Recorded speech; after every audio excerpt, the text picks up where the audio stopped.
여러분, 성경에 중요한 키워드가 하나 있다면 저는 그 키워드 중에 키워드는 바로 이름이라고 말할 수 있을 거라고 생각합니다. 성경에서 이름만큼 중요한 또 단어가 또 있을까 하는 생각이 들 만큼 성경 66권 전체를 봤을 때 하나님께서는 이름이라는 부분에 대한 중요성을 두신 것 같습니다. 그래서 오늘 이 아침에는 새로운 이름을 주시는 하나님이라는 제목으로 말씀 묵상을 통한 하나님이 오늘 저와 그의 교회를 향한 하나님의 시간표를 언약 잡는 시간으로 출발하기를 원합니다. 첫 번째입니다. 이름이 가지는 영적 의미를 우리는 알아야 되겠습니다. 이 세상에는 두 가지 이름이 있습니다. 첫 번째는 바로 사람이 준 이름이 있고, 두 번째는 하나님이 주신 이름입니다. 이 지구상에 존재하는 모든 사람들이 사람이 준 이름을 가지고 살죠. 그러나 성경은 이렇게 얘기합니다. 하나님 주시는 새 이름으로, 새 인생으로, 새 방향으로 새로운 길을 가라고 말씀하고 있습니다. 그래서 애굽에서가 아닌 가나안 새 땅으로, 옛사람이 아닌 그리스도 안에서 새 사람으로, 오늘 여러분의 인생에 하나님 주시는 새 이름을 얻는 최고의 날이 되시기를 바랍니다. 새로운 이름이라고 했을 때 영어 표현으로 new name이 아니라 renewal name이라고 표현하는 것이 저는 맞다고 생각합니다. 이미 새로운 이름인데 그리스도 안에서 완전 재창조된 더 큰 응답의 이름이죠. 하나님께서 이름을 얼마나 중요하게 여기시는가를 우리는 아담을 통해서 알 수 있습니다. 처음 창설한 그 에덴 동산의 이름 뜻이 바로 기쁨이라는 의미, 생명이라는 이름이 있습니다.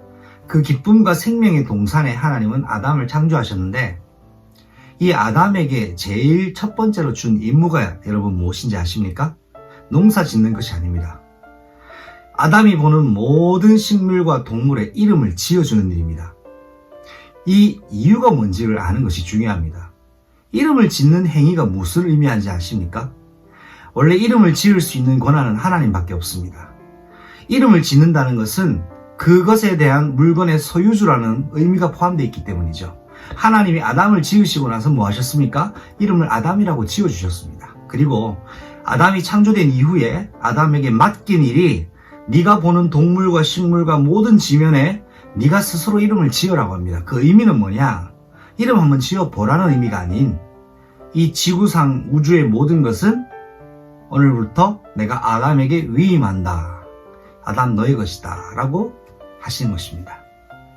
그래서 아담은 창세기 2장 19절 말씀에처럼 자기가 보고 그 이름 지은 것이 오늘날 그대로 그 이름으로 우리가 사용하고 있죠. 그 말은 하나님이 아담에게 주셨다라는 확증의 근거가 되는 것입니다.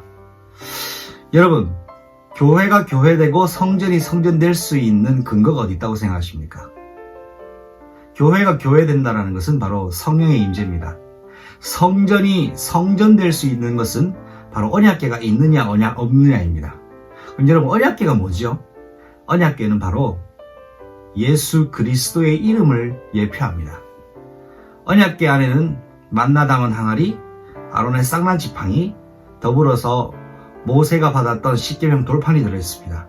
이것은 선지자, 제사장, 왕의 이름으로 오실 예수님을 의미합니다. 그래서 열왕기상 8장 16절에는 내가 내 이름을 둘 만한 곳 성전을 짓게 할 것이라고 얘기를 하셨는데, 이름을 두시는 곳이 언약궤를 두시는 곳입니다. 그로 하나님의 이름이 머물러 있는 그곳, 예수의 이름이 머물러 있는 그곳이 성전이요 교회입니다. 오늘 여러분 마음속에 예수 이름이 머물러 있다면 여러분은 거룩한 교회요, 거룩한 성전인 것입니다. 두 번째입니다. 이름을 새로이 허락받은 사람들이 있습니다. 특별히 요셉 가문에 아브라함이, 원래 이름은 아브라함이었죠. 아버지 세상 사람이 준 이름은 민족의 더불어서 큰 집 아버지라는 이름을 주셨습니다. 그런데 하나님이 준 이름의 뜻은 이 세상, 온 세상의 아버지라는 이름을 주셨습니다. 그리고 그의 아내 사레가 출산할 수 없는 존재였죠.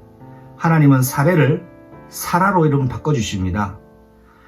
그냥 큰 어머니가 아닌 온 세상의, 온 세계의 어머니로 하나님이 이름과 더불어 그의 영적 신분과 배경과 모든 걸 승격시키십니다. 야곱도 마찬가지입니다. 속이는 자 야곱이 아닌 하나님을 만난 야곱은 이제 하나님과 겨루어 이겼다라고 하는 의미에서 온 세계의 승리자라는 말씀으로 창세기 35장 10절에 기록되어 있습니다. 마지막 세 번째입니다. 오늘 내가 하나님 앞에서 하나님 주시는 영적인 새로운 이름을 허락받아야 되겠습니다. 사브낫 바네아라는 요셉의 이름이 바로 바로왕에게 받았던 이름이지만 영적으로 본다면 하나님이 오늘 저와 여러분에게 왕같은 제사장으로 주시는 이름입니다. 요셉에게 하나님께서 허락하신 이 총리직 바로를 통해서 전달받지만 하나님은 요셉에게 사브낫 바네아라는 이름을 허락하셔서 그의 천명 애굽 살릴 선교할 현장, 애굽을 교회화하는 현장에 하나님이 애굽의 귀한 선도자로 요셉을 사용하십니다. 이것은 하나님 주신 천명입니다. 또한 하나님이 사브낫 바네아라는 이름을 주시면서 애굽 총리라는 직분을 허락하셨습니다. 이것은 소명입니다. 하나님이 애굽 땅과 전 세계 살리기 위한 하나님의 특별한 계획이었죠. 그리고 마지막으로 요셉은 바로 하나님이 주신 이 귀한 이름과 직함과 소명의 비밀을 가지고 전 세계를 살릴 귀한 사명을 감당합니다. 요셉이 있는 곳엔 쌀이 있었고 요셉이 있는 곳에 생명이 있었습니다. 요셉이 있는 곳에 그곳에 예수님이 계셨기 때문입니다. 오늘 여러분이 있는 그 현장에 그것도 예수 그리스도 때문에 생명이 넘쳐나고 생명이 살아나고 생명이 회복되는 귀한 현장이 오늘도 새롭게 응답으로 증거로 나타나리라고 믿습니다.